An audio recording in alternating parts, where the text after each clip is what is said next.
Hello, good morning everyone. Welcome to Policy Exchange. For those who don't know, I'm Max Chambers and I head up the Crime and Justice team here at Policy Exchange. So thank you all for coming to this event, which we've provocatively titled Privatising Justice. And judging by the amount of abuse I got on Twitter this week, we've definitely managed to provoke a few people. We've wanted to have a debate like this for a while. The work of my unit is all about being smart on crime. So we're interested in how you move resources upstream in the criminal justice system, how you gear the system around behaviour change, and how you make it more porous to innovation and new thinking. And of course, these are all areas where private sector techniques, expertise and investment can make a huge difference. And that's why we've long been a supporter in principle of the use of the private sector and greater use of competition in the system. But there are real challenges as well. We've seen a host of high-profile failings in government's relationship with major suppliers, and the Ministry of Justice has had particular problems as well. There's been a scandal over the electronic monitoring contracts, about which Policy Exchange raised serious concerns in 2012. There have been big problems with prisoner escort contracts, issues with translation services provision, so lots of issues about how we get this right. So all these issues we're hoping to tease out today. How do we improve government's capacity to procure and manage contracts? And what do these very public failures mean for the government's plans to outsource probation services? So first, we're going to hear from Secretary of State for Justice, Chris Grayling, who since taking office has scrapped a large programme of prison competition, but is relying heavily on the private sector for his reforms to probation. And he's not been slow to criticise providers, or indeed implicitly his department when they've got things wrong in the past. And it'll be very interesting to have an update from him on his thinking on all these issues. We'll also hear from Tony Leach, who's the Managing Director of Sodexo Justice Services. Tony's been General Manager of Public Prisons in Western Australia, where he's responsible for 12 prisons in that state. But he's also been Deputy Secretary of the Department of Justice in Victoria. And for anyone who doesn't know Sodexo, they run a number of excellent prisons, including Peterborough, where the first payment by results pilot is taking place. We'll also hear from Rachel Byrne, Executive Director of Care and Support at Home Group, an excellent voluntary sector provider of supported housing services. Rachel's got 25 years experience in the sector and a fantastic understanding of the issues facing offenders. And we'll also hear from Juliette Lyon, Director of the Prison Reform Trust, an organisation which provides an important voice advocating for improved treatment of prisoners and their families, and as well as reducing the unnecessary use of custody. Juliette's also Secretary General of Penal Reform International and Vice President of the British Association for Counselling and Psychotherapy. The Minister has to leave quite soon because of diary pressures, so he'll speak first. There'll be plenty of time for Q&A. And if you're tweeting this morning, please use the hashtag #JusticeReform. So ladies and gentlemen, please welcome Chris Grayling, Secretary of State for Justice. Well, good morning, everyone, and thank you to Policy Exchange for hosting this event. So what I'm going to do is talk for a few minutes, then I'm happy to take a few questions, have a bit of a discussion.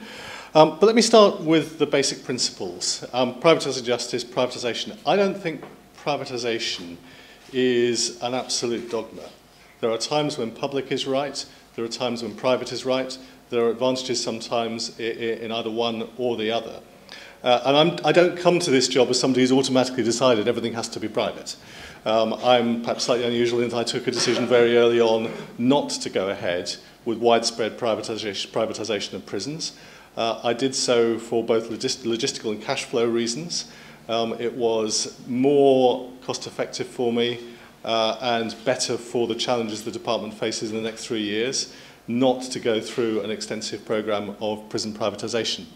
And so I took the decision not to go ahead on that front. So I don't come to this podium as somebody who is automatically always the view that everything always has to be privatised. The other point to make about privatisation is it is not a question of ownership in its own right. I think sometimes those who oppose the involvement of the private sector think that those who are promoting its involvement are only interested in promoting the interests of shareholders. That is simply not the case. What privatisation can do, what the involvement of the private sector, and I should say the voluntary sector as well, because as I'll go on to talk about in relation to the rehabilitation reforms, it is not simply about the private sector, it is also about the voluntary sector and the skills that reside within it. But what I would also say about this process is that it's not about ownership as much about the freedom to innovate, about the restraints that you have within the public sector around accounting rules, for example, that you don't have within the private sector or within the voluntary sector, where there is an ability of those running operations to just be nimbler in what they do, to adapt to circumstances more quickly, to take decisions more quickly, to change tack more quickly if they need to do that. And so what that freedom brings to social programs, in my view, is an ability to be creative and look for new solutions in a timescale that delivers results more quickly. And that is one of the fundamental things that attracts me to bringing that greater freedom to innovate into the justice system. It's very much a philosophy I began at the Department for Work and Pensions with the introduction of the work programme, and which I've now brought to the Ministry of Justice. That desire to create the freedom for frontline professionals to innovate, to do things differently, to think of new ideas quickly in a way that actually delivers real solutions to some of the big social problems that we face. So that's a little bit about the context. Let me also say a bit about the ethics issue. You'll forgive me when I say I can't actually say all that much about the issue of G4S, Serco, and the problems we have had in the last few months over some of our government contracts. The reason I can't say too much about it is because they are still subject to potentially criminal proceedings through the SFO and elsewhere. So I can't say all the things that I might be able to say in a couple of years' time. So what I wanted to do was talk briefly about some of the broader principles behind this. And I think what you learn from what's taken place, and I hope a really big message for those who do work with government, is that you can bring value to government, but you cannot expect to be able to play fast and loose with government and get away with it. That's a really important principle. And over the last few months, the consequences for those two companies, they've lost the ability to participate in a number of contracts. You know that that Serco has had to make a substantial payment to government. It should be always a very clear message from government that it is simply not acceptable to find ourselves in the kind of position that we found ourselves in. Now, there are also lessons to be learned for government. The contract management that exists within government was not up to scratch. And I would say this, these are stories that are 5, 6, 7 years old. So I don't actually point the finger of blame at my current team in the MOJ. The issues that we identified last summer were identified by the current team as a result of them tightening the processes that we had in place. But nonetheless, there are big lessons to learn. And what we've done since those issues arose is that we've used our lead non-exec, Tim Breeden, the former Chief Executive of Legal & General, to really do a root and branch review of the way we do contract management, to make sure that contract management is owned at more senior levels.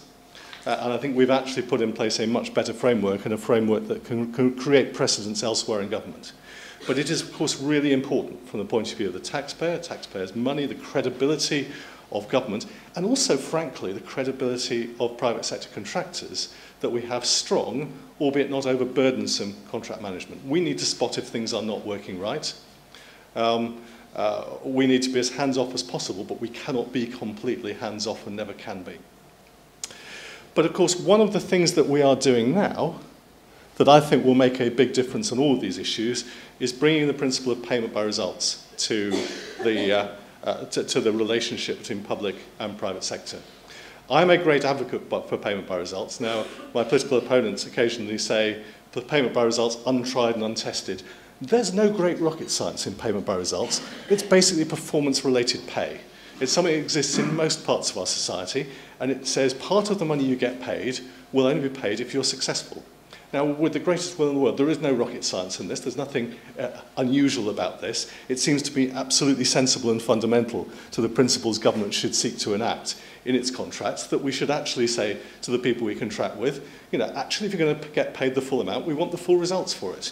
So I will have no truck with those who say this is an untried and untested methodology. Saying to somebody, well, I'm only going to pay you the full amount if you deliver what I've asked you to deliver, does not seem to me to be a terribly radical approach to doing business with people.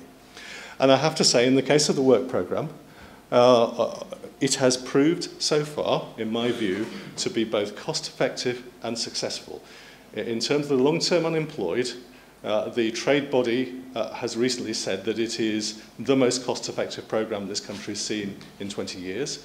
It has had more difficulties with long-term claimants of incapacity benefits and employment and support allowance, but nonetheless it is delivering for government and for the taxpayer and for the long-term unemployed what is increasingly being seen as a better approach. We're seeing more innovation, more new ideas, more flexibilities in the front line, and it's a much better financial deal for the taxpayer. So I'm a great defender of the principles in the work programme of payment by results. Not everything is ever perfect, but I do not believe that if, heaven forbid, he says as Conservative, we have a change of government in 12 months' time, I do not believe the focus on payment by results will change. So, then the justice system, and what I've sought to bring to the MOJ. The first thing you need to do is to see what we're trying to do in the rehabilitation of offenders as part of a jigsaw puzzle. That includes the Welfare to Work programme, that includes the Troubled Families Initiative, that includes the work that Michael Gove is doing to raise standards in schools, particularly state schools in areas where performance has been very low in the past. You know, we are seeking to put together a broad-ranging programme of reforms that are designed to get to the heart of some of the social challenges that we face. And if you look in the justice arena, it's very obvious that the central issue for the system over the next 5 to 10 years is how good are we going to be at tackling reoffending? For two reasons. The first is that actually increasingly crime is being committed by people who are going round and round the system. There are fewer and fewer first-time entrants to the criminal justice system. More and more the crimes that are committed are being committed by those who are going round and round and round. So if we're going to reduce the pressures on victims of crime, if we're going to reduce the numbers of victims of crime, we have to get to grips with that. But also, we continue to face significant public spending challenges. If we are in future going to have a smaller criminal justice system, a less expensive criminal justice system, the way we'll achieve it is not by just wholesale closures of prisons and letting people out. It will be by preventing the flow of people coming into the system in the first place. And as many of you will have heard me say before, the biggest, most glaring gaps in our system are firstly the fact that if you go to prison for less than 12 months, you get no support, supervision, mentoring, whatever, when you leave. And the second is we do not have a proper through-the-gate service. You know, we currently release from over 100 prisons into London. You can't possibly run a through-the-gate service from 100 prisons into London. So we have to reshape our system so we have continuity of support through the gate and that we provide supervision, support and mentoring for everyone who leaves. Most of these people come from difficult backgrounds, will struggle to get their lives together again after they leave, and the majority will reoffend if we do not supervise them. So it is part of a long-term strategy to deliver social change. It's also part of a long-term strategy to reduce the pressures on the criminal justice system. And what we need to do that, in my view, is a mix of skills. We need skills that are to be found in the public sector, the private sector, and the voluntary sector. So when we talk about privatising justice, it's not just about saying, well, let's hand it over to big companies and shareholders. It's about getting the right mix of skills to get the job done. And actually, my focus really is getting the job done, because unusually, perhaps, this tender process for rehabilitation is not about price. First and foremost, it's about quality.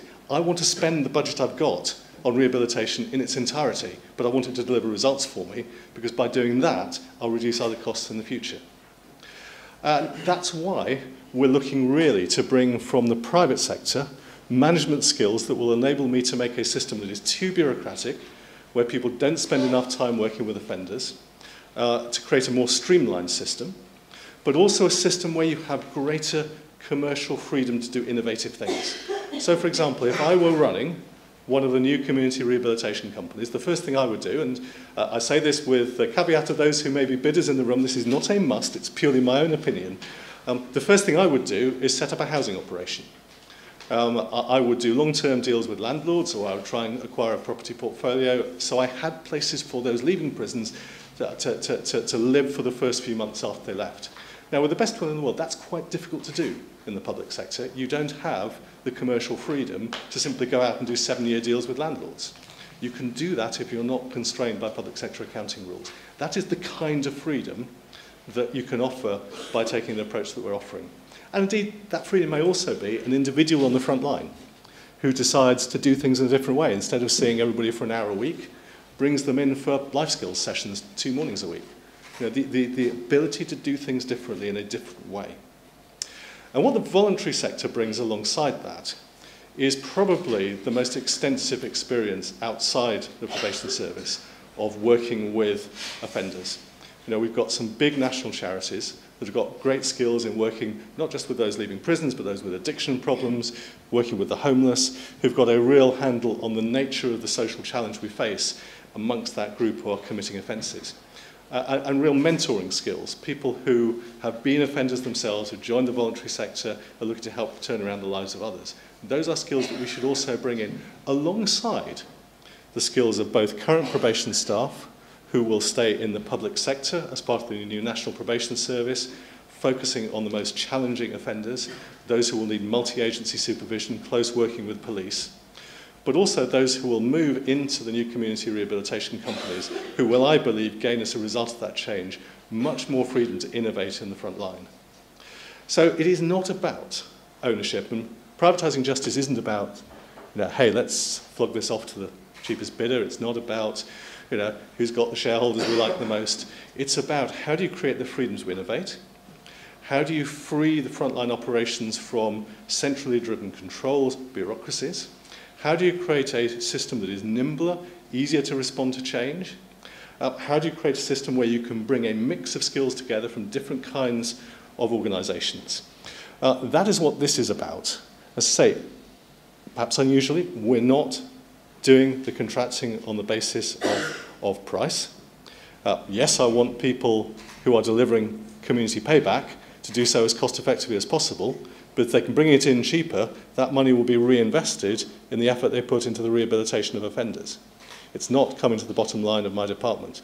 Because first and foremost, this is about social change. It's about reducing reoffending. It is about working with and helping groups of people who are getting, in the case of the under 12-month people, no support or little support around the country at the moment, who are committing thousands of crimes each year, who will go on to reoffend, come back to prison, and be a burden on us further down the road. If we're going to have a system that is the right thing socially and the right thing financially, I believe the path we're taking is the right one. And that, to my mind, is what privatising justice is about. It's not about selling things off. It is about finding the right mix of experience, the right solutions to get a job done that we all need doing. And that is what we're trying to achieve. Thank you.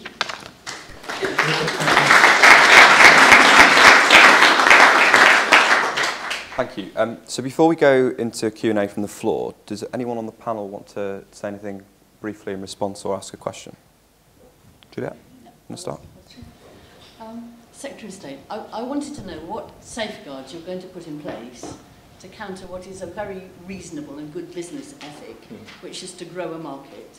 Because I think the difference between your predecessor, Ken Clarke, who was, if anything, I think more in favour of marketisation than you appear to be, he wanted to reduce prison numbers, and he wanted to reduce this extraordinary explosion of numbers, the doubling of the prison population since he was previously in charge of it.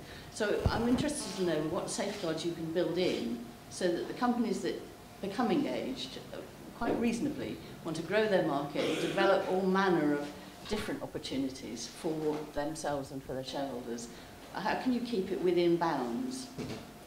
Okay, well, you see, I think you can't just look at the justice area in isolation on this. So one of the points I should have made, which I didn't actually, is that I think it's quite important, as from the point of view of the organisations that the MOJ works with, that we have a more diverse supplier base. And it's not good for government to be too dependent on a very small number of organisations. And I think as a result of the transforming rehabilitation changes, we'll have a broader range of suppliers operating in this field, which I think is a good thing.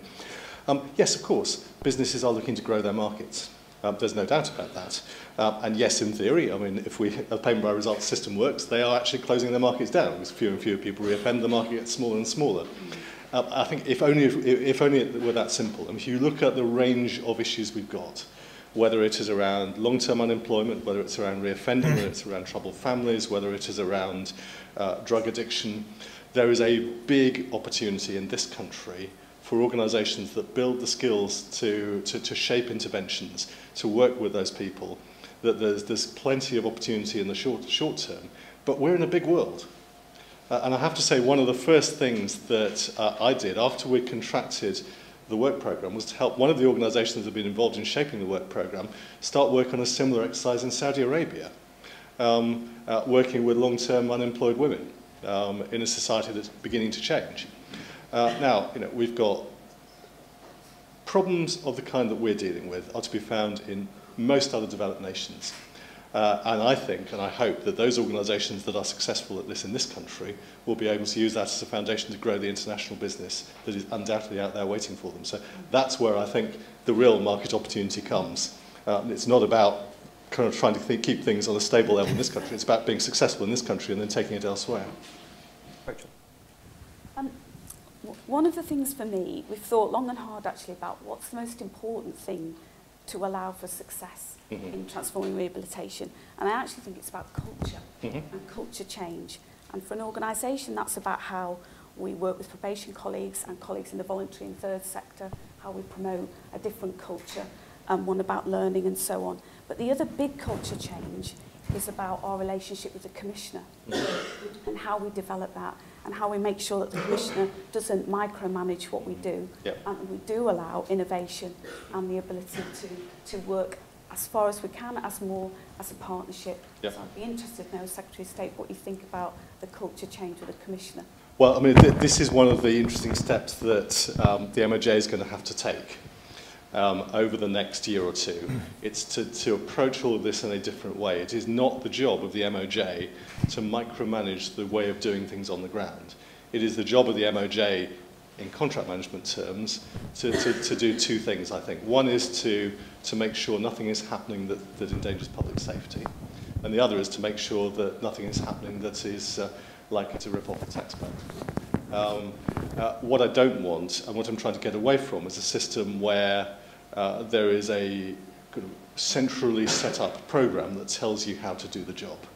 And that has been the case over the years. There are service level agreements that set out in quite a lot of detail, even though they're simpler than they were, set out in quite a lot of detail how the frontline professionals are supposed to operate. And the Select Committee identified a little while back that only around 25% of probation staff time is spent working with offenders. Now that can't be sensible. And I know in parts of the system that is still the case. We've got to get away from that, because I really want most of the working week of those people being spent working with offenders, guiding them, nurturing, offering them advice, mentoring them. Secretary of State, I think one of the issues, and you sort of briefly commented, was where we've seen a mixed economy and we've seen public sector provision, we've seen private sector provision. I think what we see as the ability within, say, transforming rehabilitation is an opportunity where the public sector and the private sector and the third sector will actually work more closely, more than likely than they ever had the opportunity to do before. And interested in sort of the benefits you think that will bring from that type of closer working relationship. Well, I hope very much. And again, if you go back to the principle of payment by results, I've had a few small charities come up to me over the years and say, well, look, we're really good at what we do.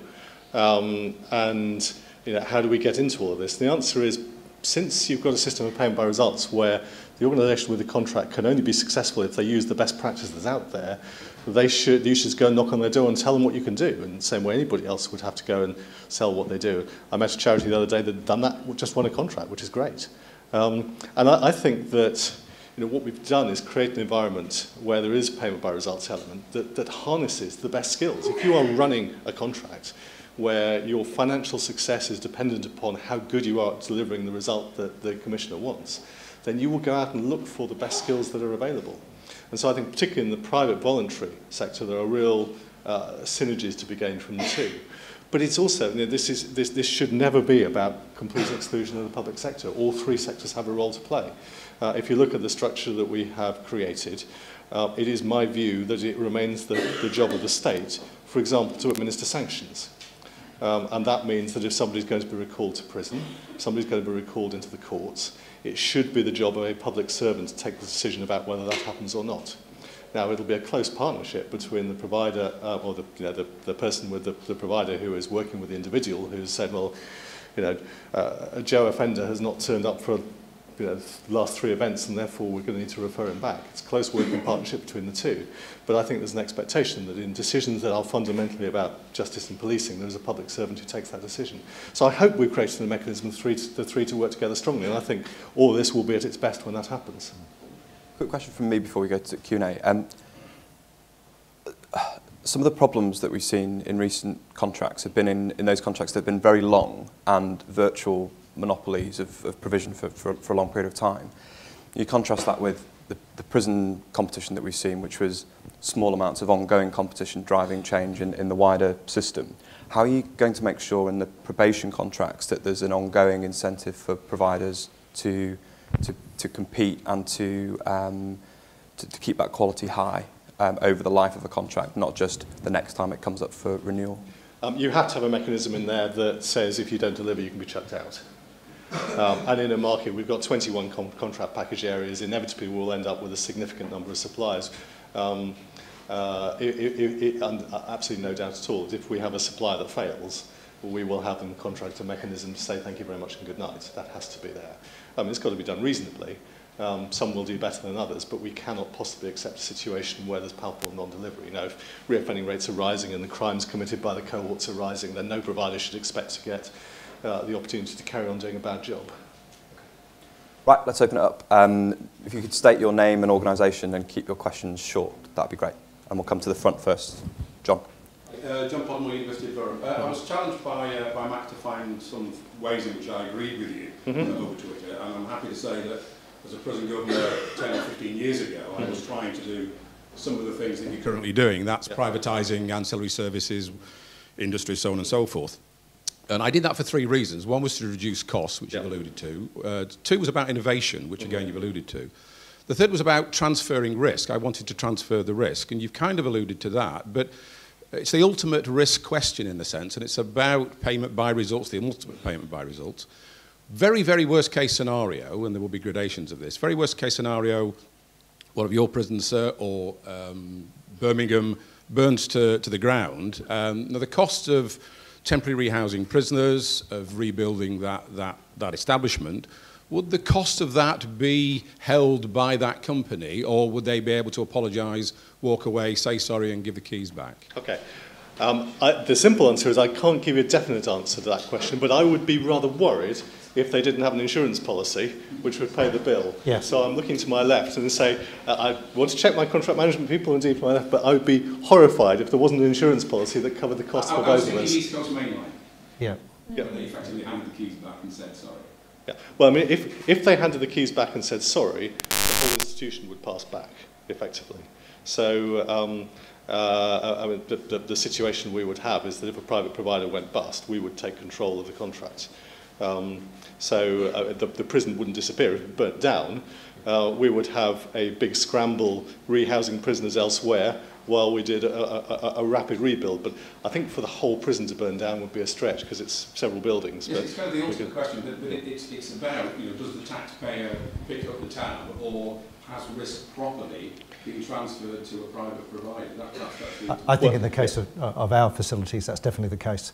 As the Secretary of State has said, we would have, and we do have, quite substantial insurance. We also have a very large parent company guarantee that sits over the top of that contract, that should we not perform, should we not deliver, should we walk away, that parent company guarantee, which is substantial, tens of millions, would be at the call of government. And one of the things that within the rehabilitation contracting, we have to have financial underpinning for the contract so that we know that people won't just disappear in a puff of smoke the day after.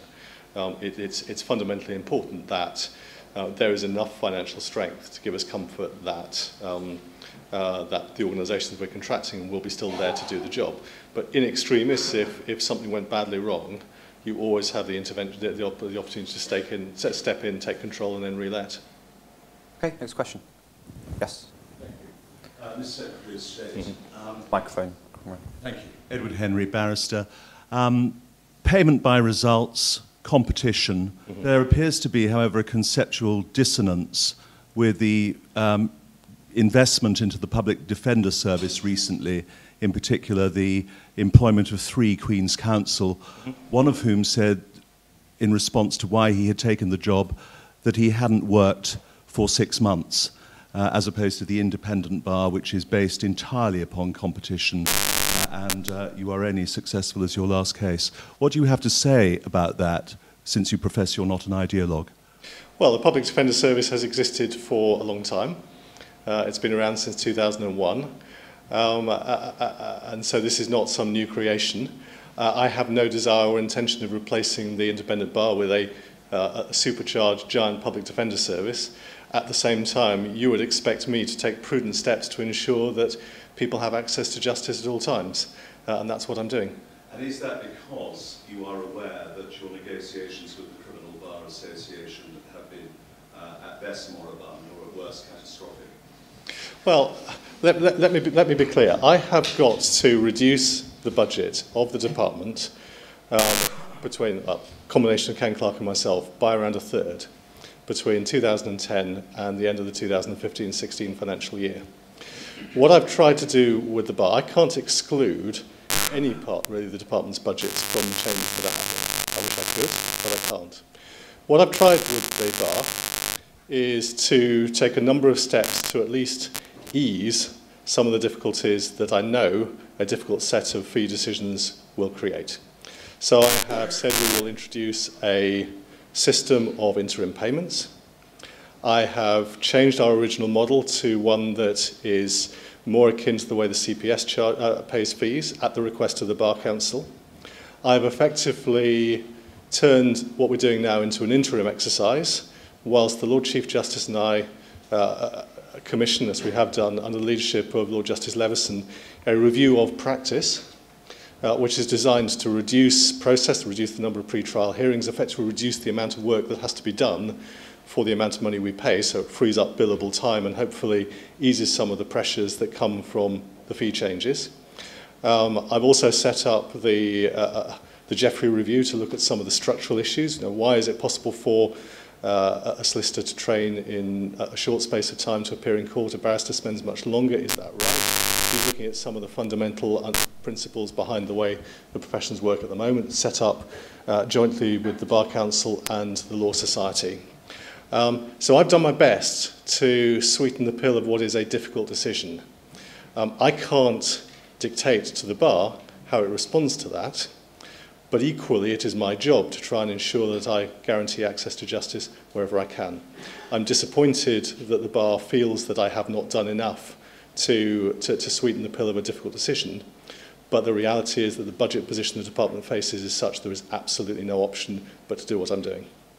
I don't have a comeback question on that, but I suggest that the data upon which the cuts are based are in fact incorrect, because the crime levels have fallen so far, and the throughput of work in the courts has dropped so radically that the cuts are premised on a false premise. Well, that makes it all the more disappointing, because the truth is at the moment I'm not seeing that continuing fall.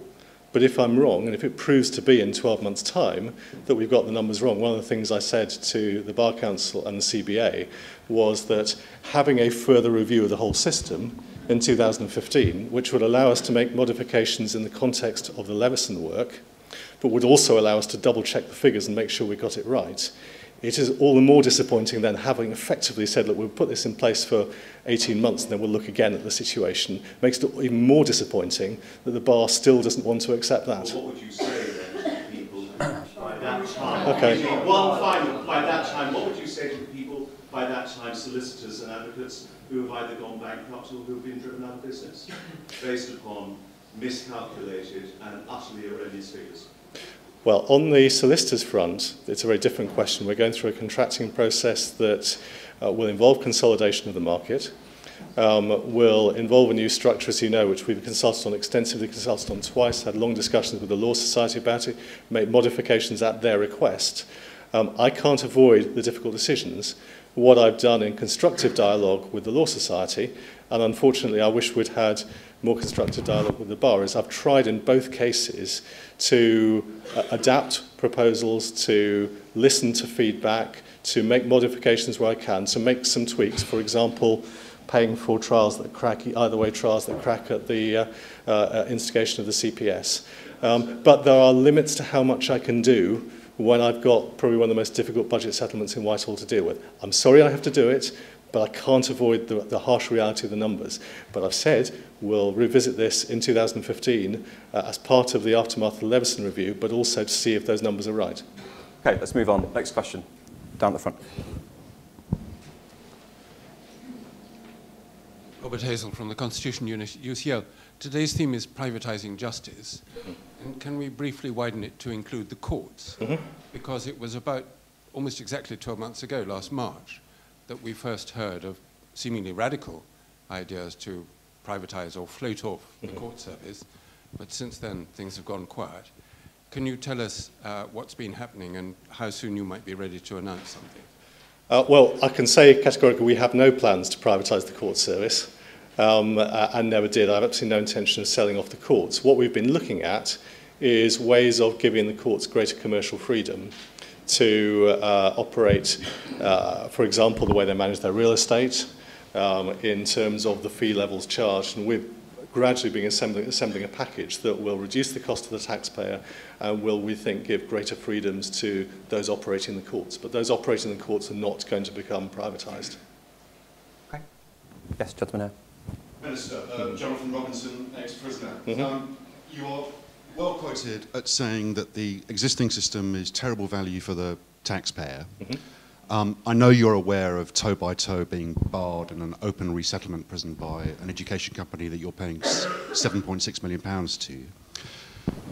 As an ex-prisoner, which I fully deserve to be, I was amazed by the warehousing, there's no other word, of what's going on in prison. And so much of your reform seems centred on what I call after sales. If you have a playing up car and just stick it in a garage, it's not going to fix itself. What are you thinking, or what are your plans to increase the remoulding of offenders whilst they are in prison, encouraging them as opposed to warehousing them? And final point, what is your inner gut feeling about a company that you're paying money to stopping purposeful activity in an open resettlement prison that had tennis courts?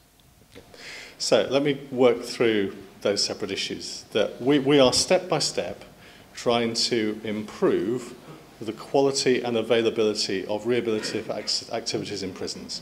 So, for example, the number of hours worked in employment in our prison system has increased steadily in the last few years, and we continue to look through the special project we set up to do this for more work opportunities, more contracts in prisons. If you visit many of our prisons, you'll find some really first-rate contracts. I was in Stafford Prison recently, where they've got a first-rate contract building elements of trailers, the kind you put behind your car, which has been brought back to this country from overseas, and I think is a really useful step towards building skills to get people into employment. We're also looking to extend the availability of education in our system. We're starting with the youth offender institutions, because they are an area particularly where teenagers are going to come out of prison without the requisite skills. We're doing that in two ways. The first is that we are extending the number of hours of education available in our youth offender institutions by 100% when we do the new contracts this year. And we're also developing a new institution in Leicestershire called a Seacoast College at a site called Glenparva, which is designed to be much less of a youth offender institution and much more of a school or college with a fence around it. It's designed to create a different kind of atmosphere. I'm personally of the view that if you put teenagers into an environment that is an intimidating prison environment with big iron bars, you are likely to get less response from them turning them round than if we put them into an environment that is more education focused. That is what that project is designed to achieve, and designed to ensure that there are good facilities on site. We continue to look for ways of improving rehabilitative activity. I think probably I would say that when we're through the current set of reforms, my next priority would be mental health treatment in our prisons, where I think there is a real issue, where there's a rehabilitative challenge as well. I can't claim that we've solved all of these problems. I can't claim that it's not a long way to go, but we will continue to work to try and improve the situation. Thank you. Lady there. Tanya Bassett from NAPO, Trade Union for Probation Staff, and formerly a probation officer at West Mercia. In light of your comments, Minister, on contract management, how will you ensure that the same mistakes, if not more, won't be made with these new contracts when you're planning to rush through the negotiations of 21 10-year contracts in a matter of 9 months? And how will you ensure there won't be a monopoly when the majority of the 30 bidders are actually national or international companies? Well, on the latter point, there will be limits to the amount of market share that anyone can have. That's very important. And it's also important to say that, that most of the bids that have come forward are genuine partnerships between public and private between private and voluntary sector, which I think is a positive sign, because I think that it's important to see. I mean, I've been very clear from the very start that there are skills in both sectors which we need to see as part of the work that's being done. But look, my message to you as a probation officer is this was never about selling off probation to a couple of big companies. It was always about getting the best outcomes in terms of reducing reoffending. The last government looked at this. It accepted the problem that we weren't supervising people who went to prison for less than 12 months, decided it couldn't do anything about it, decided it was unaffordable within the current structures. I believe what we're putting in place will enable us to provide supervision for those people, will enable us to give greater freedom to frontline professionals.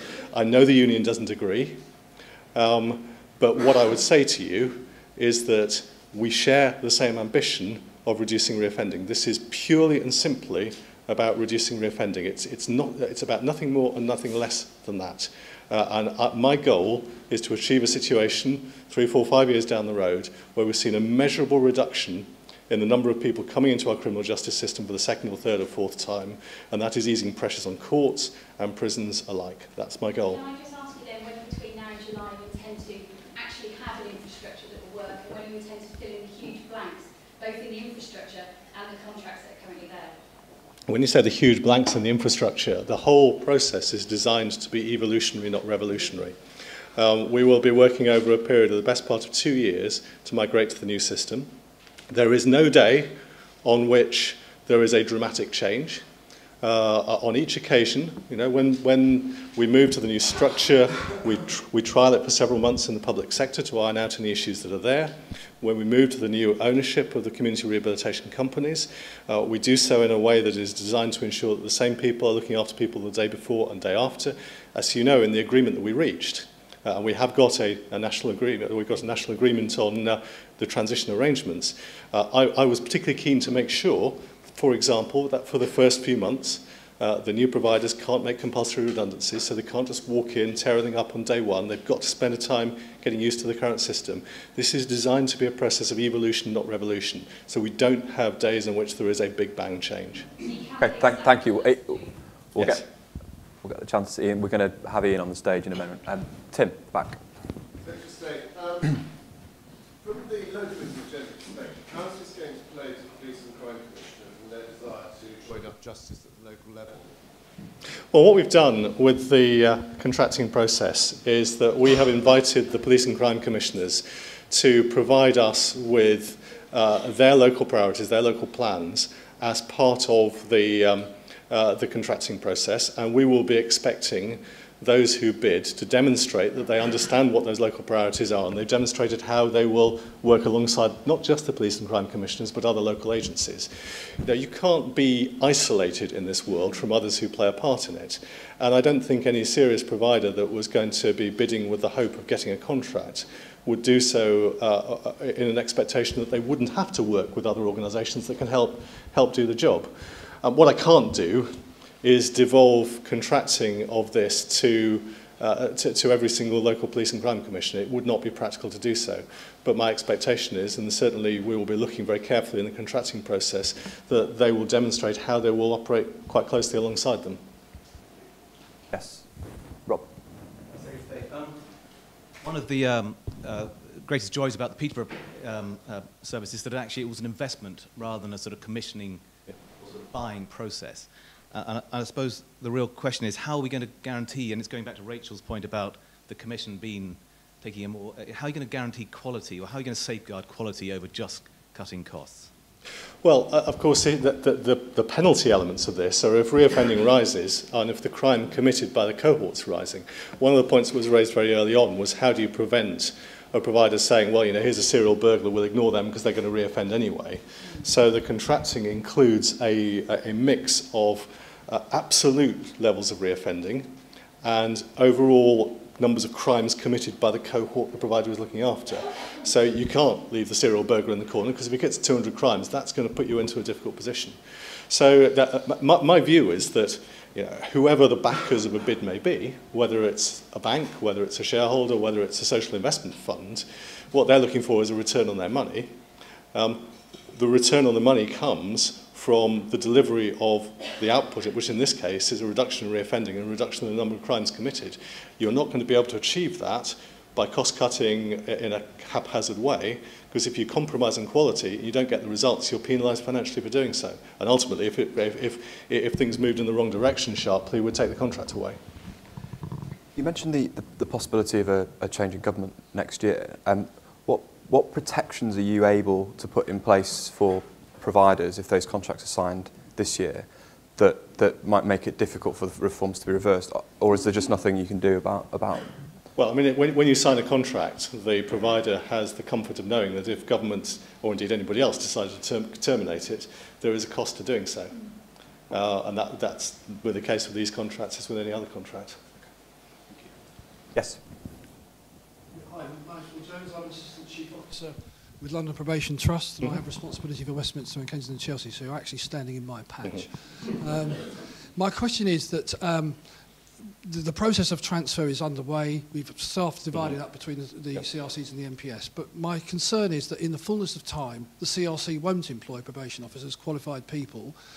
Their target operating model shows no desire for that to actually happen, that you don't have to have trained probation officers. And my concern is that in the fullness of time, burglars, domestic violence perpetrators will be supervised by people who are not qualified, and actually that will lead to more recidivism, not less.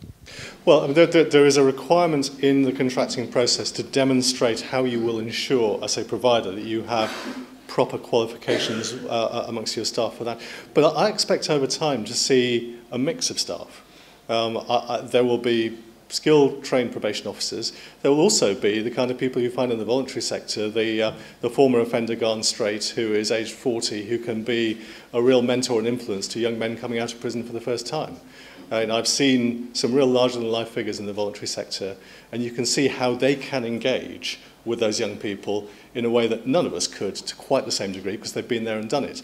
You as trained probation officers are the closest to that.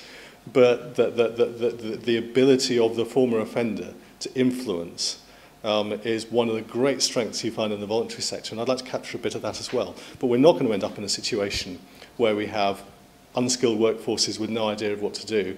They are required in the contracting process to demonstrate how they will maintain an appropriate skill base. Well, self-evidently, if you're going to provide a qualified skill base, we're going to see how they're going to provide the right qualifications in risk management. There will be risk skills that they need to have in their organisations. And so it would be extraordinary if they didn't have qualified probation officers. Can I just add something to that? Just as a provider, and just to provide some reassurance, we would still invest and still do invest in professional qualifications, if that's for social workers or probation officers. It's part of our mix, and I think lots of providers still will. Is it worth saying something about the role of the Probation Institute in perhaps broadening out what qualified actually means, and whether there might be the development of different sorts of programmes for for rehabilitating people? Yeah, I mean, what we did in paving the way for the establishment of the Probation Institute is recognise that in a market that became more disparate, we would need a stronger professional glue at the heart of it. And the aim of the Probation Institute is to provide common standards and a training framework in the way other professional bodies do, precisely to ensure that proper qualifications are maintained. And I hope that will be a positive part of the sector going forward. Okay, we'll take 2 more questions. Gentleman there. David Bernstein, Rehabilitation of Addicted Prisoners Trust. Secretary of State, could you just explain why it helps the aims you outlined of innovation and flexibility and social change to have these contracts let for such long periods, much longer than the contracting, for instance, with provision within prisons, and perhaps dispel a suspicion on the parts of some that it might be to attract the large amounts of capital, the big beasts in the jungle, to lead on the bidding?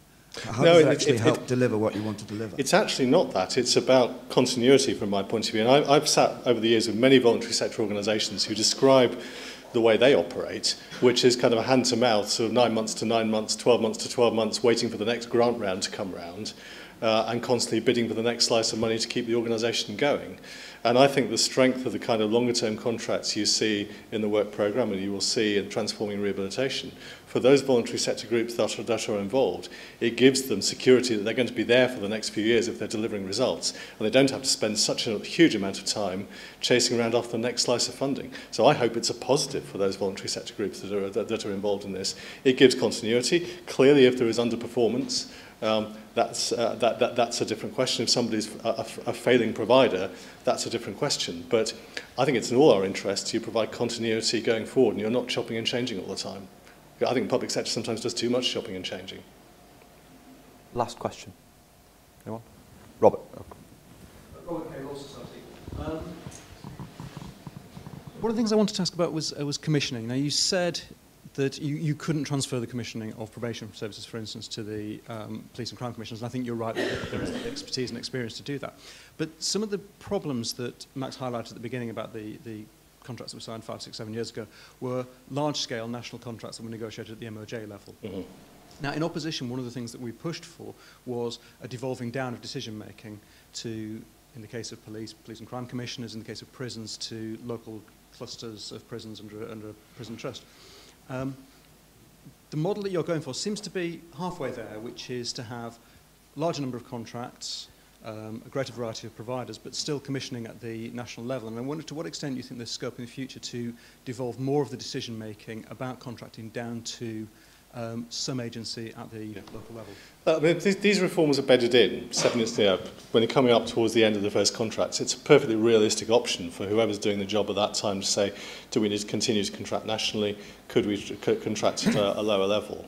I think the problems with contract management that we had are partly dealt with by a payment by results approach, where you're measuring outcomes and you're paying against those outcomes.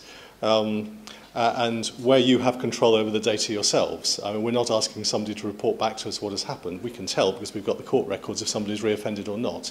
But nonetheless, we, I think, need to be better at contract management. I think it's very clear to me that what was happening in contract management terms back in the latter part of the last decade was inadequate for the job, clearly inadequate given what's happened. Lessons have been learned, and I think we're now putting in place a much more professional standard of contract management that I think will be reflected across government, frankly, as time goes by. Thank you. And I know you've got to get to your next engagement. Right. Thank you very much for coming. Okay.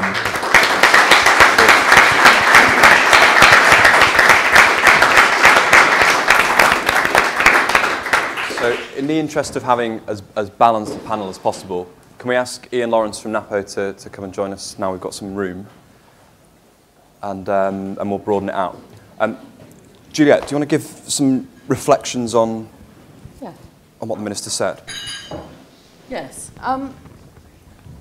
One of the things we don't want to do at the Prison Reform Trust is to be dogmatic. But I do think that there's every reason to monitor and review and watch a process that has been gathering steam over the last 20 years, so that people who worry about the potential balance within the justice system probably need to know that we hold more people in the prison system in private hands than virtually anywhere in the world. 16% of our people in prison, that's 13,000 men, are held in private prisons, and a few women, compared to 9% in the States, for example. So we are the leader of something. We haven't as yet built ourselves quite in the way that the Secretary of State is now proposing, that we can sell ourselves, we can sell our success in creating a market in other countries, developing countries, who will be persuaded, doubtless, to part with probably limited funds for the sake of a promise that may or may not be delivered. So I do worry, because we do look at what actually are the results and outcomes, and what we've seen in relation to prisons is a very mixed picture. And it would be very naive not to acknowledge that there are some very good private establishments and there are some very good public ones, and vice versa, some very poor on both.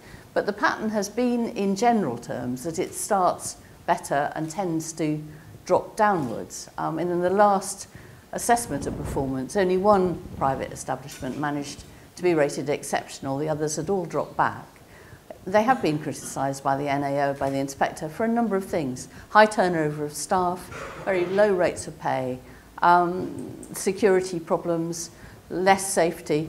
There are things that need monitoring very, very closely, and I worry that the speed and pace of change will lead us not to watch as carefully as we should this whole process and continually review it, continually hold it up to public view, because it's one of the most difficult things to do if you've got commercial in confidence, is to actually see what's going on, both in terms of actual practice, possible changes to policy. I'm thinking about the Corporate Manslaughter Act, which nearly didn't include people in prison because there was such concerted opposition behind the scenes by private contractors who felt that it would be very expensive for their shareholders if people in prison were included within the ambit of the Act. Now, thankfully, the ambit of the Act does now include people in prison, but it might not have done.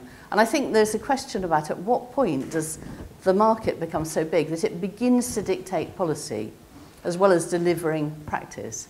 So there are some questions there that have to be answered. As far as parliamentary scrutiny goes, there is a struggle to try and get enough information because of commercial in confidence, because we've got comparatively inexperienced contractors and some very experienced, sorry, the other way around, comparatively inexperienced commissioners and some very experienced contractors. And one of the things that was acknowledged by Crispin Blunt in the House at one point was that when challenged, he said, well, yes, we will lose shed loads of money to start with because we don't know how to do this yet. He had an ability to openly acknowledge some rather difficult things. But it is certainly true that members of the Lords particularly have asked again and again for more information that hasn't been supplied. So that I'm just trying to list the things that we're worrying about at Prison Reform Trust. And maybe another thing I'd like to mention, which sounds like a small thing, but it's a very important thing, is sharing good practice. I think all of us here would want to see high standards and good practice. Now, it's very difficult if somebody has a commercial edge because they're doing particularly good work with prisoners' families, or they're doing particularly well on employment opportunities. Normally, you'd want to see that shared right across the estate, both across public and private establishments. But there is a feeling that it's best to hold on to those things, to keep those, to give yourself a competitive edge, to keep that kind of commercial competitive edge. And that's a problem in itself, because I think for those of us who want to see improvements in treatment and conditions, we want to see good practice shared right across. And the last point I'll make, which is the one I mentioned to the Secretary of State, is that at what point do we say, what should we do about this extraordinarily high level of vested interest? Are we still happy with it? Is there a balance? Is there any kind of threshold beyond which we want to keep a better balance? Because it is a good business ethic. I come from a business family in Birmingham. I know about business ethic. It's very important to grow a market. It's very important to diversify. It's all of those things are legitimate, good business principles. But if you work in prison reform trusts and you, one, find it hard to see it as a market, and two, actually, if it were a market, would want to see it shrink, would want to see much more cross-departmental working, much more acknowledgement that the solutions to crime lie beyond prison bars in very large measure in public health, in education, in employment, in housing, all the other areas. Now, it's difficult. If we run something through the Justice Gateway, we run everything that's focused on rehabilitation through the Justice Gateway and through marketisation, I think we're narrowing down and we're going to lose some of the solutions that really would actually pay dividends, both for people in prison, their families, and for taxpayers. Rachel, how do you respond to that? I mean, as a voluntary sector provider, albeit a very large one. I think I'd bring it back to actually to the point about commissioning. When I was listening to the Secretary of State, what occurred to me is, and it's almost a lack of understanding about the fact that commissioning currently across all of the interventions for offenders come from lots of different places across local authority, directly with MOJ, lots of different sources. Now, the opportunity is that under the CRCs, all of that will be brought together. Not only do you bring the skill base together, but the opportunity to bring pieces of work that are commissioned by the PCCs, the local authority, the health authorities, housing. Then for an offender, the advantage is that all that will be seen. Now, it will take some time to get there, and that's why my point originally is about culture change. Unless we can have that open and honest and transparent dialogue with commissioners about how we do that, then I think it will be difficult to move it forward until we get to that place. And the other bit, I would say, is actually understanding what the voluntary sector is. Lots of the bidders at Tier 1 in the competition are in the third or the voluntary sector. And we are not all small. Some of us are very large and capable of delivering national contracts and do so already. And I think that is slightly missing in the dialogues about the competition, that we get too polarised between private and public and don't understand the cross across all of the three sectors is there, and we need to really bring that to the fore. Ian, what's the current NAPO view? I mean, obviously you're going on strike at the end of the month, so direction of it's fairly clear. But what are your particular concerns at the moment about the reforms? Well, thanks, Max, and it's nice to have the opportunity to be here today. We are taking action in the month. It gives me no great pleasure to say that. I find we've taken strike action only, this will be the 5th time in our 101-year history. So our members care about what they do. And that's the catalyst for our campaign. The theme of today is about myths as well as opportunities. Let me give you a myth and let's bust it straight away. NAPO does not stand in the way of innovation and change. It does not stand in the way of working with other providers to try and do the things that we all want. And the one thing we share with the Minister is the need to reduce reoffending further. The people that our members see, those clients that come through our doors, have resulted in the lowest reoffending figure since 2007. What the Minister hasn't made clear, and oddly doesn't often do so, is that we don't see the under 12-month custodial community. Our argument is we should, and we should use public money, and we should work in partnership with many of you in this room, if needs be. We don't have a stigma about whether they're private or not. It's about whether they can do the job, and who's commissioning that work, and who's managing that work for the benefit of the taxpayer. And that's where we part company with the Minister. And I just want to give you a flavour of what's going on out there right now, because the essence of our campaign going forward is that we think the haste with which this programme is being rushed through, notwithstanding our ideological opposition for one moment, the sheer pace of change is dangerous and it's reckless. And that's our problem. We have a staff assignment process that is moving people into the two arms of the service, which has destroyed morale totally, which is causing operational chaos out there now and is leaving glaring gaps in staffing now. Even the best providers in the world couldn't fill that gap with qualified skilled practitioners when the CRCs are sold off. That can only mean one thing: further risk to the public because of bureaucracy, lack of communication, and a lack of proper management of offenders. And none of us want to see that. So we are crying out for public support to say, oppose this, but at least trial the process somewhere. So Parliament and the public and those people wanting to buy contracts, it's not necessarily against the private sector, we understand why you're around. You want to know what you're buying first, don't you?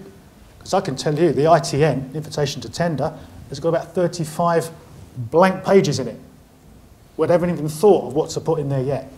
If I were bidding, I'd be worried, very worried about that indeed. So there's a lot of chaos out there now. The Lords are debating the Offender Rehabilitation Bill this afternoon. Watch this space.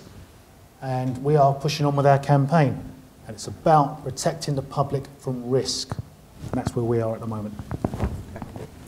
Tony, how do you respond to that? Well, obviously, I'm here as a private sector company, a private sector provider that currently works within the prisons outsourced estate. My background is very much public sector, ex-public sector prison governor. All of my public sector experience is in Australia as head of a public prison system and also as a Deputy Secretary of Justice in Victoria. And one of the things that I've been involved in, and I've been in university straight into the justice sector from many, many years ago, is creating more of a mixed economy. And that's something that I've been involved in right from being a prison governor. And I think, we heard from somebody who was talking about, bringing in the private sector to do a range of things. And a model we operate quite extensively in France, where we provide every service except the custody. And there's a number of models that are there. In terms of Juliet's view in terms of the percentages, I know that where I was in Victoria, 48% of the prison population were in private management, and the states are all divided differently and they operate different jurisdictions under different legal context. But the big issue was around getting that mixed economy and getting the private sector, the public sector and the voluntary and third sector working much more closely together. And that's what I'm a very, very big supporter of, and we'll be looking to, through this process, have a partnership with the national charity. We will hardwire and have hardwired that national charity into this process so that they can't be just sort of dropped along the way, as others I think have talked about in the past.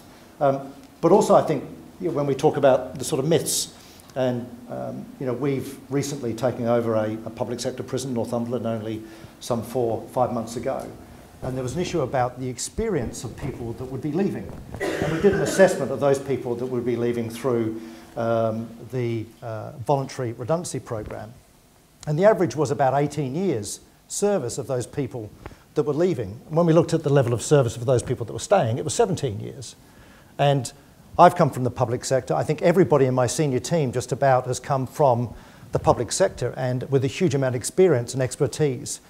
The myth is that when people join the private sector, whether that's voluntary, as I did, or whether it's through what's occurred at Northumberland or what's going to occur through the probation service and CRCs, is those individuals don't lose their values and morals as to why they came into this business in the first place, all of a sudden because they walk across a threshold of working for a private sector company. And I look at the team that we've taken on at Northumberland, a fantastic group of people who are now going to be working for Sodexo. But it is still a prison within the prison service. It just has a different company that manages it. And I think that that's something that, I'm very keen to make sure that when we talk about this process, that we talk about the people that will be staying on and the people with that experience and continue to work. And I think we have moved some way. I give you an experience of when we started within the first private prisons, and we did this also where I was in Western Australia, where we introduced a private prison. And I remember 6-7 years ago where our private sector prison directors were invited to a prison governor meeting that was held in Rugby. They arrived at 8:45 and at 9:10 they were asked to leave. They were asked to leave because what was going to be spoken about wasn't for their ears, so they should go. And I've noticed this also in Australia, where the public sector doesn't want to talk about its issues in front of the private sector. The private sector at the same time didn't want to talk about its issues because it didn't want people to think we're not coping, we've got problems, because everybody does. And that's the particular issue, and I think we've seen improvement of that in the last couple of years, where I'm really pleased at Northumberland that Matt and the senior management team are still part of the regional process. They still get invited to regional meetings because they're an important prison within the northeast. That's what's absolutely critical, and that's something that I will want to see as being a big strength of this project going through, and that is that there is solid working relationships and that transfer of that best practice. If you don't work together and if you don't operate together and you don't transfer that, it doesn't happen, and I think that's been part of a downfall that we've seen in some of the outsourcing that's occurred so far. There hasn't been that willingness to work together. It's like, well, you do that, we do this, and you don't tend to come together. And I'm very hopeful that through this process that's going to improve dramatically. It's an interesting point, isn't it, Ian? Because we're in the splitting between the National Probation Service and the CRCs, I mean, how confident are you that assuming these changes go through, that your members will, you know, is there an assumption that they will work constructively and cooperatively with the new CRCs, and that there won't be, that any issues will be worked through in those first few months? I don't think it would be down to an issue of personalities between people who were once in the public sector probation service and the new employees as they are brought in. Our people are professionals, as you've heard, and as you rightly understand. The issues you need to worry about is the system that will be created. And with all the goodwill in the world, all the best intentions, what is being created is a highly reckless and dangerous vendor management system, from one that actually is proven in terms of its capability. Why would you pull apart a probation service that runs at gold standard for 33 out of 35 trusts? What you would do, surely, if you want to do something about reoffending, is nurture and build on that, and explore then the possibility for other providers to come in, as they do now. The probation service works in partnership with various organisations, many of you sitting out there now, and works well. What we want to do is develop that process. If it means, and I'll say it again, if it means bringing the private sector in on the basis they can do a job, fine. But you won't be surprised to hear my members are very suspicious about the whole ideology behind this. So you haven't got people on side to start with, Max. That's the problem. I think also, Max, you've got it's a very immature, it's very early, and I take your point absolutely. The communication was terrible. And at that point, our preoccupation was that prisoners would be being moved from one prison to another. And the communication between the different prisons across private and public was appalling. So I'm glad that things are improving a bit on that front. But I think that what we're seeing is evidence of a very immature system. There were anxieties today about your being on a platform with the Secretary of State. There were anxieties last week in a meeting that we had with a minister, a justice minister, who wants to see women's centres operating, because they're rather good examples of a different way of working with women who are in trouble with the law. But because of the contracting process, the advice to the minister is he mustn't go and see any of them. He can go to prisons, but he can't go to the women's centres. Now, this can't be right, but that kind of confusion about what can and can't be done, I think because people aren't used to a new system, and it does worry me, and I share that feeling with you, that the scale and the pace of change is such that mistakes will be made. And I'm wondering whether we couldn't be cleverer and better at monitoring, at reviewing, at keeping an overview of what's going on and continually checking and putting in safeguards so that we don't end up with what could be actually some rather messy situations that everyone's going to have to pick up the pieces in probably about a year, 2 years' time. Yeah. And I agree. I think the Secretary of State referred to the issues around contract management, the issues of appropriate oversight, and they are very, very important. And I think within about 2 months of returning to Victoria, the first thing I did was strengthen the contracts management unit that I was responsible for, to make sure that I had better oversight of the contracts that were operating across the prisons, across emergency services, and also those that provided services for the police. That's very, very important. But again, I think that the challenge here is to ensure that there is as much clarity in terms of what we're going into, what we're looking at. There was a lot of issues around, as I said, the issues of the prisons and when that first started, or contract management around the escorting and other things. And sometimes it's been devised as that's our core service, that's not our core service, and we outsource our non-core service. And again, I take the view, and you won't be surprised about how many contacts I or a lot of my senior team have had from people currently within the probation service. There are people out there that are excited about this opportunity as well. I'm not saying that it's large in terms of your membership, but there are people that are making contact with us, want to know what our ideas are, making contact with us about what options there might be for them in the future in terms of a new model. And again, I make the point that, and I think the Secretary of State made it, that as you go into this, it's not some wholesale change. You go in and the same people that are there the day before are there the day after. Yes, you might be bringing in a whole range of other different types of providers that may already exist, and you may be bringing in other expertise. But it's got to be done in a way that, from my perspective, and we talked about the issue about an organisation like mine that might have to put very large financial guarantees around its performance. I can guarantee you that my board here and my board in Paris will be asking all of the questions that others will be asking about my understanding of what we're going into from a risk management perspective and how we can demonstrate to both in terms of our bidding process and how we convince government that we can do this, but also convincing my board that those risks are appropriate risks and that the investment that we're going to make is an investment in which we truly do believe that we can actually work to reduce reoffending. And that will be critical to both what we have to provide to government, but also what I have to do internally. Max, there's a saying among current probation practitioners that past performance is a good indicator of current behaviour. I'll just take you to the London Serco CP contract, which has fallen apart. Now, that was something like 3 years in the planning, and it never lasted 3 years in its actuality.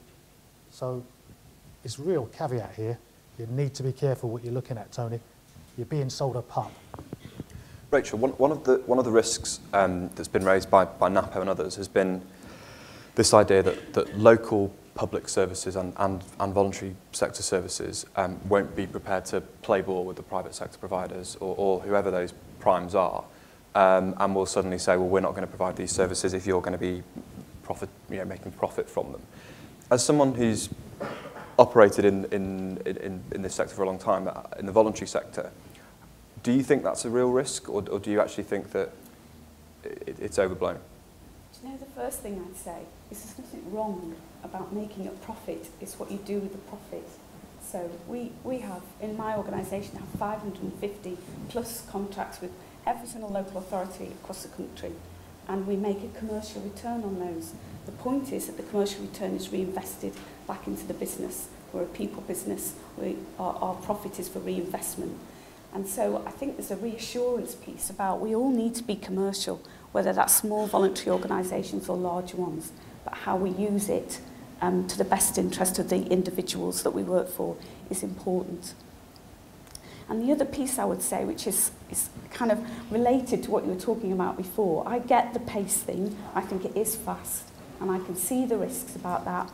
The thing my organisation has been pushing for is that the shadow period is probably the most important part of the contract transfer, and we don't want to see that squeezed. Those 6 months are pivotal in where we test and what we're putting forward, where we work together with existing probation colleagues and understand our design model and what we've put forward. And that in itself is a risk if that is pushed. And we've fought hard and lobbied hard that that's the bit to protect. Okay. We've got about 10, 15 minutes if people want to ask questions. Yvonne, you had your hand up?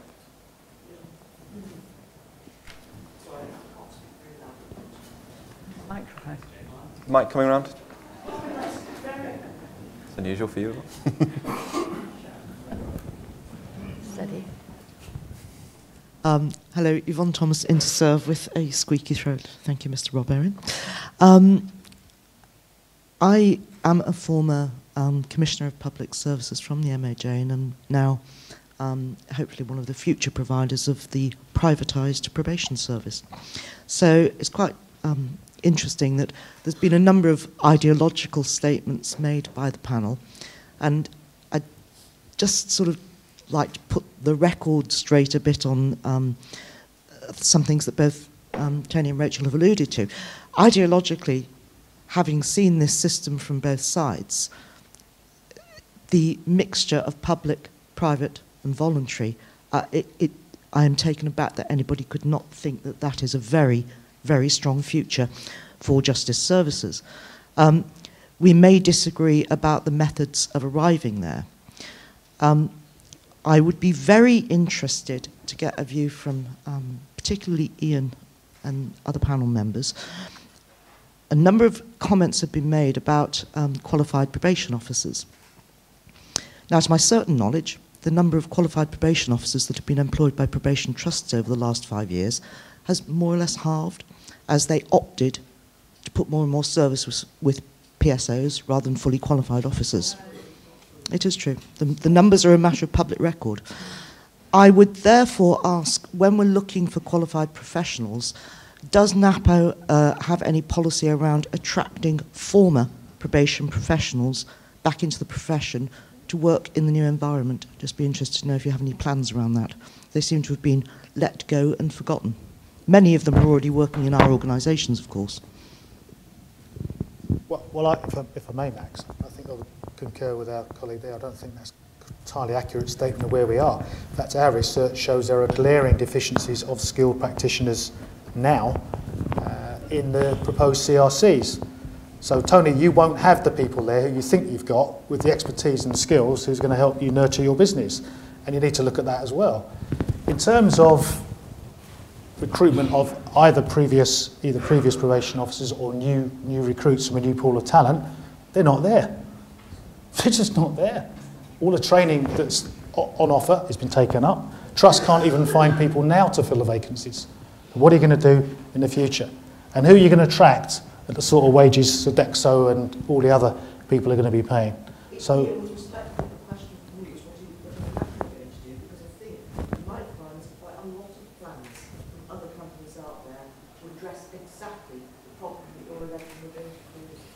what am I going to do in terms of trying to fill that gap? What are you going to do to encourage the debate to attract? I'll worry about that. I'll worry about that when my campaign to oppose it fails, okay? Can we hear about those training plans? Tell us what you're going to do. How are you going to actually train people to actually manage burglars, domestic violence cases? Tell us how you're going to do that. Well, do you want to answer that? That's not all the time in operating. It's not. It says we can do what we like, actually. We will not use the probation publication. Sorry if it's not the right answer, but we're going to use the probation publication. Rob, do you have a question? Yeah, I do. Rob Allen. Something that puzzles me about this, as I understand it, under this new scheme there will be 50 or 60,000 additional offenders placed under supervision for the same amount of overall resource that currently funds supervision in the community. In a lot of the documentation, the Ministry of Justice say, well, let's look at Oakwood, the private sector prison. This is an illustration of the efficiencies that can be brought to this to enable things to be done more cheaply, notwithstanding what Mr. Grayling said about it being on quality rather than price. It will partly be on price in order to get these additional people. Oakwood claims to run at £13,000 per prisoner per year, less than half the average cost for a similar prisoner. Does anybody seriously believe that you can deliver better quality with less than half of the resource? Because this is the benchmark that the Ministry of Justice are putting forward. And I think that that's just implausible. I could believe it if it was a third less, a quarter less, but less than half an average cost, I think is beggars belief, unless the company concerned are putting some of their own money in. And maybe Tony can say whether in Sodexo prisons, the parent company guarantee extends to your directors in Paris putting their hands in their pockets and putting additional stuff out with the contract cost. If that's the case, it seems to me wholly irresponsible to set that as a benchmark if we are relying on private companies to bring in their own additional resource in order to meet basic requirements for looking after prisoners and people on supervision. I think that, I mean, on a particular issue, and the Secretary of State referred to payment by results, existing prison contracts, even the latest one of Northumberland, but the existing PFI, going back to the PFI prisons, it is very much a payment by results. It means that you've got a criteria that you must meet. The last one that we built was up in Scotland, and we have to provide 40 hours of activity for every offender within that prison. And we've got 2-3 controllers in the prison that monitor and manage that contract on behalf of the Scottish Prison Service every day. And if we don't meet performance targets, we are penalised for it straight away. So there is that sort of payment by results in that context that already exists. And there are different ways in which you might invest. So within the original PFI prisons that we bid for, yes, we did invest. We invested into the equity of that particular prison and therefore put our money on the table in terms of backing the risk about what we could achieve.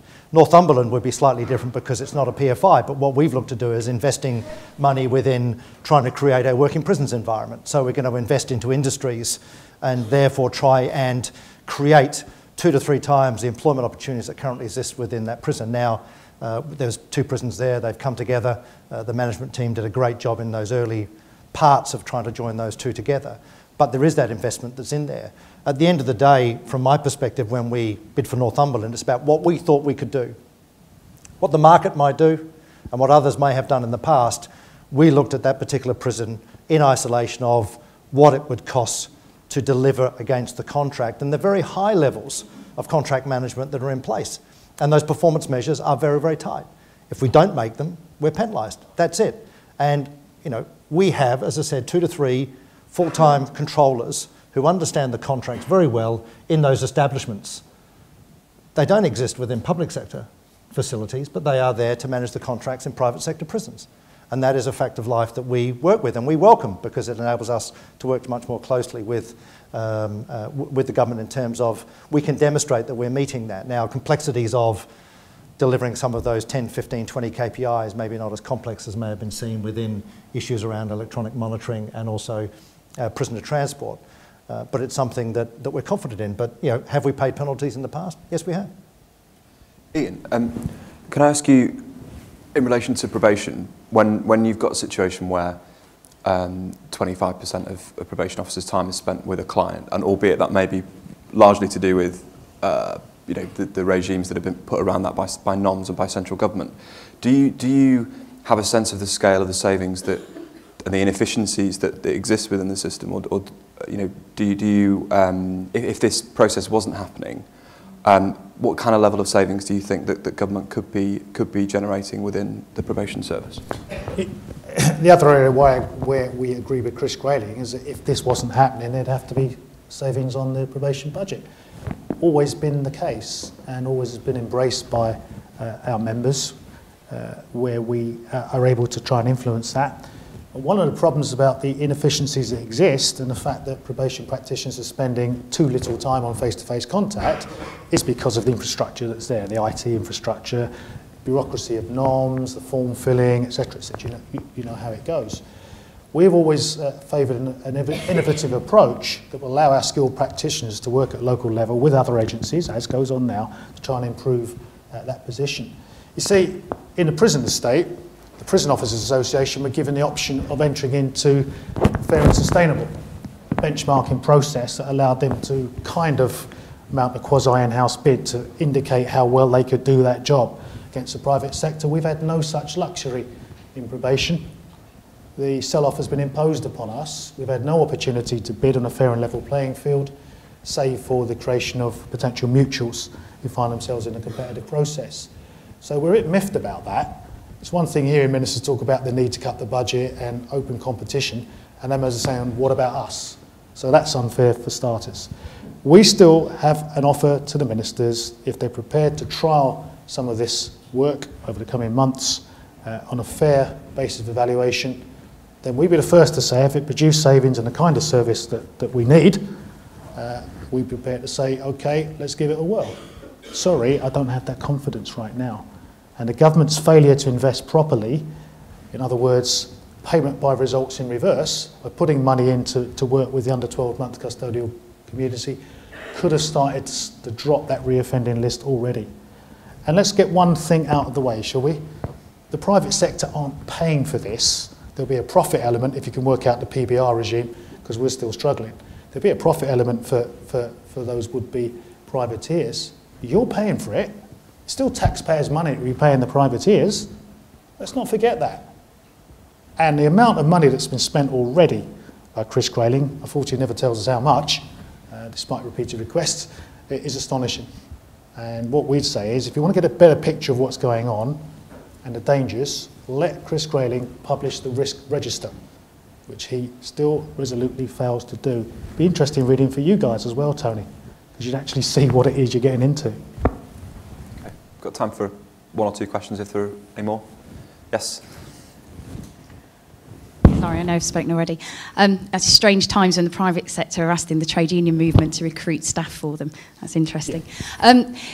Just to say about the 25% of probation officer workload with face-to-face contact, that was a survey carried out by The Guardian a few years ago, and it wasn't done in conjunction with Probation Trust at the time. And I come from the trust that was one of those highest rated in terms of, I think we came up at 24% of our time with with offenders. What it didn't take into account was all the other time that our clients were working with partnership agencies, such as Willowdean Farm in Shropshire in West Mercia, which is particularly good and piloted and proven to reduce reoffending. So it's a very misleading figure that probation officers don't have that face-to-face contact with all of their clients. It doesn't mean they're not getting that contact.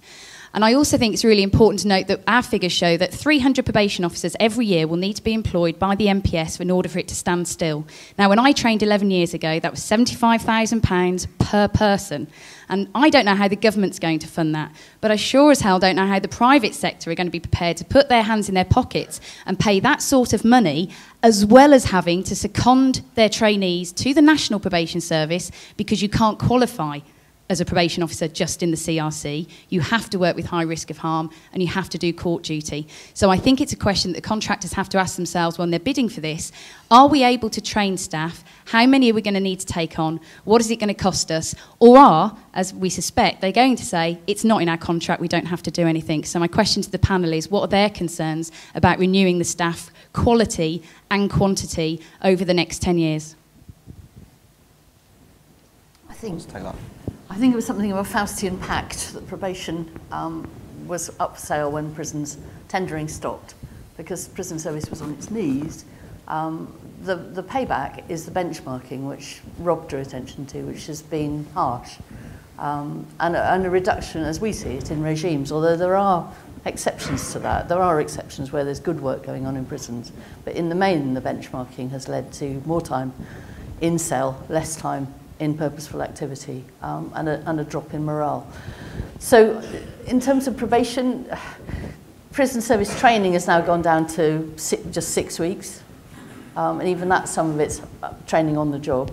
Probation training remains at 2 years, including a degree. So I think there'll be questions about how long that can be maintained and whether the new Probation Institute can hold anything like the quality and standards that you want to have at the heart of probation as a professional service. I think another payback, which isn't about probation, but will have an impact on the way probation works, is economies of scale, that we're getting larger and larger prison establishments. You mentioned Oakwood, Rob, that's 1,600 men, absolutely slated by the Chief Inspector in terms of safety and management and staff-prisoner relationships. If we're serious about having a justice system which relies on good professional relationships between the people who work in the service and the people who are on the receiving end of services, I think we do have to be intelligent about some sort of mix, but we have to focus all the time on the people in the system. And if anything, they're the people, it seems to me, who just get airbrushed out of it. So the whole new language of market language, the creaming and parking, the stock and flow is ugly, and it has nothing to do with people in the system who often are very vulnerable. So I'm preoccupied with that. I'm preoccupied with the economy of scale that's leading to larger and larger prisons. Are there really 2,000 men at any one time in Wrexham who are serious and violent offenders? I doubt it. But in relation to probation, I think there may be, in the end, a number of layers required because of the public requirements in terms of risk and safety and reporting to courts and so forth, that will actually mean that it's not saving as much money as is currently suggested it will save. And again, we may know that a bit too late. Just a couple of things in response. The first is that the counter sport arm of Home Group is Stonham, and Stonham, some of you will know Stonham more than you'll know the Home Group name, I get that. And Stonham has around 2,500 colleagues working for us already, and we work primarily with offenders and have done for 40 years. And that's a complete mix of ex-probation colleagues and probation qualified staff and others, and our model will have a mix of those. And where we have to invest, we will. The issue that I'd bring up, or the extra element to that, is the design of those services is not complete yet.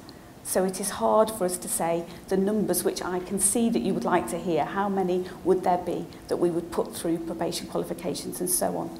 And the other piece is that when we went into this competition, we made a real choice that we would work with mutuals. And we are working with 3 mutuals in the competition, and we're doing that because we want the expertise of probation colleagues with us on design and to help the transition, particularly through that shadow period and beyond. And beyond that, I can't say more, but the will and intent is to respect, understand and work with probation experience and not try and do something completely different from that.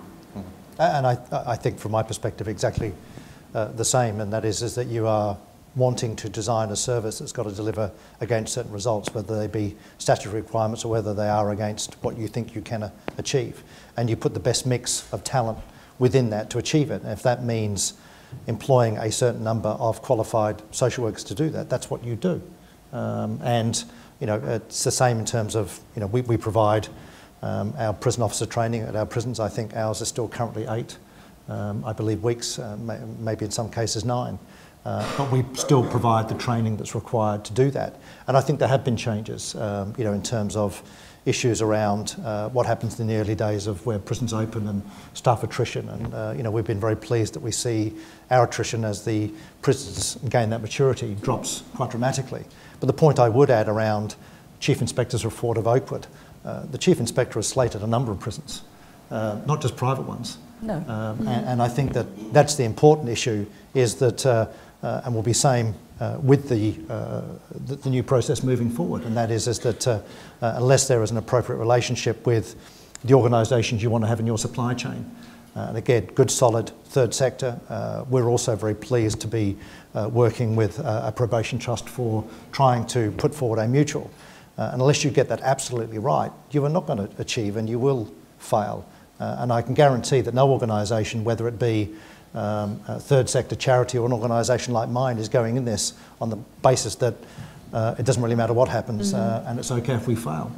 That is not the way in which organisations like ours go into these processes. Too much risk. Too much risk. It's a very good note to end on. Before we do, just to let you know that we've got an event next Tuesday evening with Professor Keith Humphreys, who's a former advisor to the Obama administration on drugs policy, but he's talking about a new generation of community supervision schemes that are proliferating across the US, so it might be of interest to most of you in the audience. And we've also got Damien Green coming here on the 25th of March for a speech on the future of the court system, so look out for that one as well. So thank you all very much for coming, and thank you very much to our fantastic panel, and we hope to see you again here very soon.